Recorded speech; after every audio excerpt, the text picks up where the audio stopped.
এক যে ছিল গলি, আর সে এক কলকাতা। হারিয়ে যাওয়া সেই শহরের সেই গলিতে বাসা ছিল বিপ্লবী, ইতিহাস গড়া চিকিৎসক, কিংবদন্তি সঙ্গীতকার, নামজাদা পোর্ট্রেট শিল্পীর।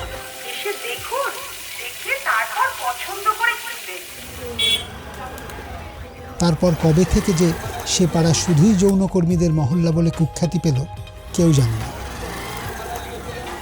শহরের ভুলে যাওয়া অতীত মনে করিয়ে দিতে ধুম লেগেছে প্রেমচাঁদ বড়াল স্ট্রিটে। রং তুলির পোঁচে বদনাম মোছার চেষ্টা করছে হাড়কাটা গলি। কলকাতা শহরের এটি দ্বিতীয় সর্ববৃহৎ রেড লাইট এরিয়া সোনাগাছির পর, কিন্তু এর বাইরেও প্রেমচাঁদ বড়াল স্ট্রিটের একটা ইতিহাস আছে। এখানে রায়চাঁদ বড়াল, বিখ্যাত সঙ্গীতজ্ঞ, প্রথম বাঙালি যিনি দাদা সাহেব ফালকে পুরস্কার পেয়েছিলেন, প্রেমচাঁদ বড়ালের বংশধর, তিনি এখানে থাকতেন। তার বসত বাড়ি এখানে ছিল। সিভি রমন, তিনি এখানে থাকতেন। পিসি চন্দ্র, সোনার দোকান দেখেন, তার জন্ম এখান থেকে তার জন্ম। সিদ্ধেশ্বর চন্দ্র, একজন কৃতি বাঙালি, যার নামে সিদ্ধেশ্বর চন্দ্র লেন, তিনি এখানে বসবাস করতেন। আয়েন দাস, এখন অনেক শিল্পী হয়েছে যারা পোর্ট্রেট আঁকেন। আয়েন দাস এর মতো এত বড় পোর্ট্রেট শিল্পী ভারতবর্ষে কেউ জন্মাননি, তিনি এখানে থাকতেন।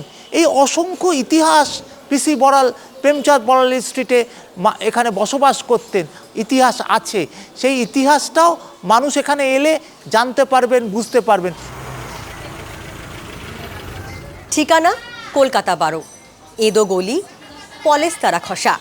হাড়পাঁচড়া বার করা এই সমস্ত বাড়ির দেওয়ালে দেওয়ালে ফেলে আসা কলকাতার পুরনো দলিল। ইতিহাস জমা আছে নামের আড়ালে। প্রেমচাঁদ বড়াল স্ট্রিটকে যে নামে চেনে কলকাতা। হাড়কাটা গলির সঙ্গে কলকাতার নিষিদ্ধ সম্ভোগের রিশতার ইতিহাসও বেশ পুরনো।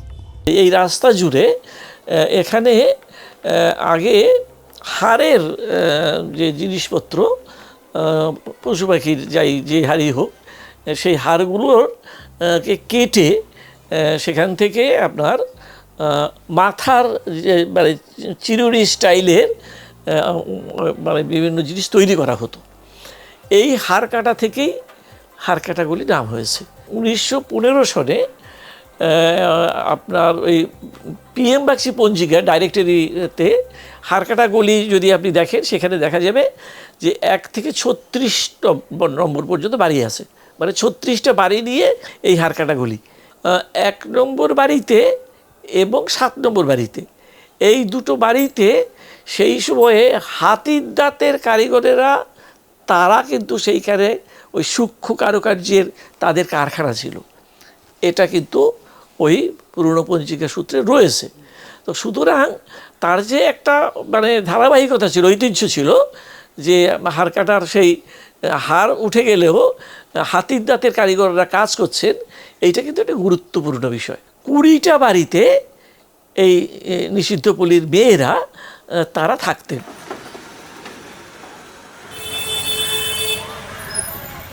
তারপর কলকাতা বদলেছে, প্রেমচাঁদ বড়াল স্ট্রিট দিয়ে বয়ে গিয়েছে সময়।